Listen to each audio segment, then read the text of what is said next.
बाराबंकी में छात्रों पर हुए लाठीचार्ज के मामले में अब सियासत गर्म हो गई है। सपा प्रमुख अखिलेश यादव ने सीधा योगी सरकार पर बड़ा हमला बोला है।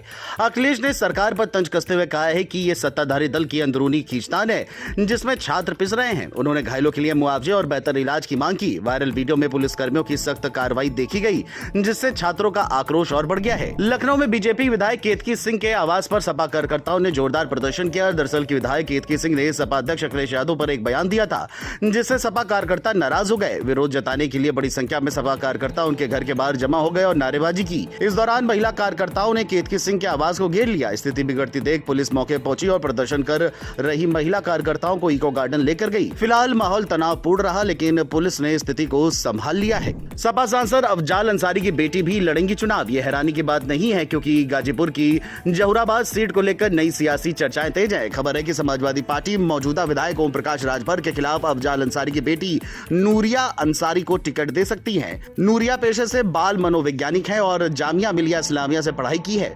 जनवरी 2024 में उनकी शादी हुई थी जिसमें अखिलेश यादव समेत कई बड़े नेता शामिल हुए थे। नूरिया ने 2024 लोकसभा चुनाव में अपने पिता के लिए प्रचार भी किया था। अफजाल अंसारी ने पहले ही अपनी बेटियों को राजनीतिक वारिस घोषित कर दिया था। फिर एक बार बागपत जिला चर्चा में है। दरअसल कूड़ा डालने को लेकर महिलाओं में पथराव हुआ है जिसका वीडियो भी सामने आया है। खबरों की माने तो सूप गांव में दरवाजे के सामने कूड़ा डालने को लेकर पड़ोसियों के बीच मामूली विवाद हुआ जिसमें 4 महिला सहकर्मी सहित 10 से ज्यादा लोग घायल हो गए। जब पुलिस स्थिति को संभालने पहुंची तो हमलावरों ने उन पर भी हमला कर दिया। इसमें एसआई मयंक, महिला पुलिसकर्मी बबीता चौधरी, कांस्टेबल मीनू शर्मा और विकास कुमार घायल हो गए। पुलिस ने भारी बल तैनात किया, घायलों को अस्पताल भेजा और दोनों पक्षों के खिलाफ मामला दर्ज कर जांच शुरू कर दी है। फिर एक बार सीएम योगी ने बड़ा एक्शन लिया है। दरअसल छात्रवृत्ति और शुल्क भरपाई योजना की लापरवाही पर योगी ने कई अफसरों को निलंबित कर दिया है। खबर है कि करीब 6 लाख पात्र छात्र योजना से वंचित रह गए थे। मामले के सामने आते ही योगी ने सख्ती दिखाते हुए 14 जिलों के समाज कल्याण अधिकारियों पर एक्शन लिया जबकि बरेली के बाबू प्रमोद जोशी को निलंबित कर दिया। अयोध्या, रायबरेली, सीतापुर, गाजियाबाद, वाराणसी समेत कई जिलों के अधिकारी कार्रवाई की जद में आए हैं। योगी का ये एक्शन पूरे प्रदेश में चर्चा का विषय बन गया है। जौनपुर से एक गंभीर मामला सामने आया है जहां कॉलेज के प्रिंसिपल पर छात्राओं से छेड़छाड़ का आरोप लगा है। खबर है कि इस घटना से 8 छात्राएं दहशत में है। पीड़ित छात्राओं ने प्रिंसिपल पर गलत व्यवहार का आरोप लगाया है। किस स्कूल में पढ़ती हो? इंटर कॉलेज का नाम। हाँ, क्या घटना हुई थी तुम्हारे साथ स्कूल में जब गई आप? सर जी हमसे बैग मांगे, हम बैग लिया के दिए तो हमारा शरीर छूट। कौन मांगा था? विनोद सर। ये क्या है आपके स्कूल के? प्रिंसिपल है। उसके बाद क्या हुआ? तब मुझे हमके कहे कि छा चल भू छते पे बत्ती और कैमरा बंद करें। कहे सर जी चल रहे आप हम आओ थे तो कैमरा इन्वर्टर बंद कर दें। कैमरा मेरा पूरा बंद हो गया था। हमें कहते रहे कि तो के छू सके तो हम कहे ना सर जी तो हमें छुए रहे ना और कहते रहे कि अंदर बुलाते रहे। अंदर ना गए तो वो कहते थोड़े संगे कुछ करब नहीं। उसके बाद क्या घटना हुई? तो मैं नीचे भाग आई। जबकि मीडिया कर्मी पीड़ित छात्राओं के घर पहुंचे तो शुरू में वे डर के मारे घर से बाहर नहीं निकली। बाद में जब उन्हें पता चला कि ये लोग मीडिया से हैं तब उन्होंने अपनी आप बीती बताई। पीड़ित छात्राओं की मांओं ने भी प्रिंसिपल को सजा दिलाने का संकल्प लिया है। साहब उन्हें सजा मिले चाहिए, अन्याय मिले चाहे बस। एक गुरु के साथ इस तरह का व्यवहार हिसाब से प्रिंसिपल हो के लड़की के साथ ऐसा करे हैं, ठीक इस तरह का न्याय होना चाहिए उनके। अब उनके साथ सजा होनी चाहिए सर। यही मांग आपकी है? हाँ। क्षेत्राधिकारी मड़ियाहू गिरेंद्र सिंह ने बताया कि आरोपी की गिरफ्तारी के लिए 2 टीमें गठित की गई हैं। पूरा मामला प्रेम शंकर दुबे इंटर कॉलेज करनावा से संबंधित है। यहाँ के प्रधानाध्यापक विनोद दुबे पर अपने ही विद्यालय की छात्राओं से छेड़खानी का आरोप लगा है। अभियोग पंजीकृत है तथा इस पर उनकी गिरफ्तारी के लिए 2 टीमों का गठन कर दिया गया है। अतिशीघ्र गिरफ्तार कर दिया। जौनपुर से लोकमंच के लिए विवेक कुमार की रिपोर्ट। अमेठी में पूर्वांचल एक्सप्रेस वे पर दर्दनाक हादसा हो गया। तेज रफ्तार ब्रेजा कार की ट्रक से टक्कर में कार सवार 2 कारोबारी दोस्तों और ड्राइवर की मौके पर ही मौत हो गई। जानकारी के मुताबिक तीनों आजमगढ़ से लखनऊ लौट रहे थे और तड़के 3:30 बजे कैंटीन पर खाना खाने के लिए गाड़ी मोड़ रहे थे। तभी ट्रक सामने आ गया। हादसा बाजार शुकुल थाना क्षेत्र के 60.1 किलोमीटर पॉइंट पर हुआ। टक्कर इतनी जोरदार थी कि कार बुरी तरह से पिचक गई। पुलिस ने क्रेन की मदद से कार को हटाकर करीब 2 घंटे बाद शवों को बाहर निकाला। मृतक कानपुर कानपुर और लखनऊ के रहने वाले थे। बड़ी खबर हरदोई से है, जहां संदिग्ध गतिविधियों ने लोगों की नींद उड़ा दी है। दरअसल शहर कोतवाली क्षेत्र के मोमीनाबाद मोहल्ले में 4 नकाबपोश युवक सीसीटीवी कैमरे में कैद हुए। फुटेज में वो एक मकान का दरवाजा खोलने की कोशिश करते नजर आए और उनके हाथों में डंडे भी दिखाई दिए। खास बात ये रही कि जैसे ही उन्हें किसी की आहट मिली तो वे दिव्यांग का नाटक करने लगे। कोई लाठी के सहारे चला तो कोई लंगड़ाता दिखा। इन घटनाओं से इलाके के लोग चौकन्ने हो गए और घरों के बाहर पहरा देने को मजबूर हुए हैं। पुलिस अब इन संदिग्धों की तलाश में जुट गई है। हरदोई से लोकमंच के लिए पुलकित शर्मा की रिपोर्ट। अमरोहा से रिश्तों को कलंकित करने वाली खबर सामने आई है, जहां एक युवक ने मामूली विवाद के बाद अपनी ही बहन की जान ले ली है और फरार हो गया है। बताया जा रहा है कि बहन ने गेहूं बेचने से मना किया था, जिससे नाराज होकर युवक ने यह बड़ा कदम उठाया। घटना के बाद पुलिस बल मौके पर पहुंचा और शव को पोस्टमार्टम के लिए भेज दिया है।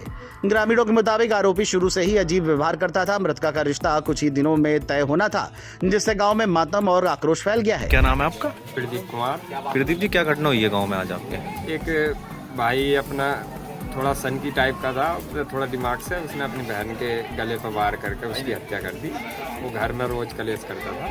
अच्छा, तो गले पे वार किस चीज़ से किया है? उन्हें गड़ासे से करा है। गड़ासे से किया है। अमरोहा से लोकमंच के लिए इकबाल अंसारी की रिपोर्ट। कासगंज से बड़ी खबर है, जहां इस्माइलपुर गांव में मामूली विवाद ने बड़ा रूप ले लिया। खेत में बरसात का पानी निकालने को लेकर 2 पक्ष भिड़ गए और जमकर मारपीट हुई। इसी दौरान एक बुजुर्ग को जोर का धक्का लग गया, जिससे वो जमीन पर गिर पड़े और उनकी मौत हो गई। अचानक हुई इस घटना से परिवार में कोहराम मच गया।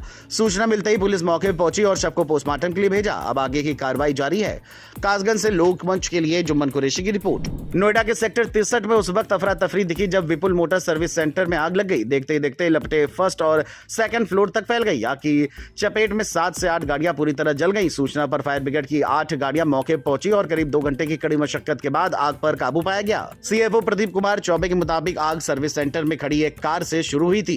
राहत की बात यह रही कि इस हादसे में किसी तरह की जनहानि या चोट की सूचना नहीं है। बुलंदशहर से बड़ी खबर है, जहां नगर कोतवाली पुलिस ने बसों से बैटरी चोरी करने वाले सकरी गैंग का भंडाफोड़ किया है। पुलिस ने गिरोह के 5 सदस्यों को गिरफ्तार कर उनके कब्जे से 5 बैटरी, 5 चाकू और 1 वैगनआर कार बरामद की है। पकड़े गए शातिरों में सरफराज शामिल है, जिस पर 13 आपराधिक मुकदमे दर्ज हैं, जबकि आबिद, रिजवान, सुहेल और आसिफ पर भी कई मामले दर्ज पाए गए हैं।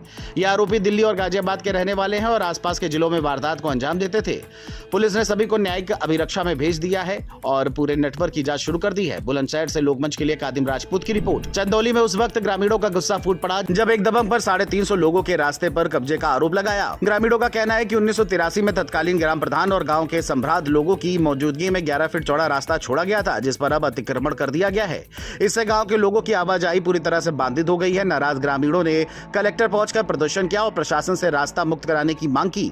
मामला सदर तहसील क्षेत्र के मुस्तफापुर गांव का है। ग्रामीणों का कहना है कि जब तक रास्ता साफ नहीं होगा वे आंदोलन जारी रखेंगे। चंदौली से लोकमंच के लिए सुजीत कुमार की रिपोर्ट। प्रतापगढ़ में पुलिस का बड़ा एक्शन देखने को मिला है, जहां लालगंज थाना क्षेत्र के बेलहा रोड पर पुलिस और लुटेरों के बीच मुठभेड़ हुई।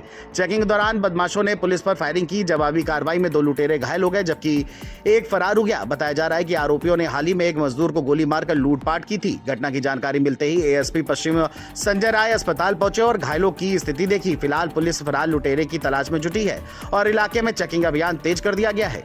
लालगंज थाना प्रभारी और स्पेशल टीम प्रभारी जो है बेलहा रोड पर चेकिंग कर रहे थे। इसी दौरान एक मोटरसाइकिल 3 सवार आते हुए दिखाई दिए।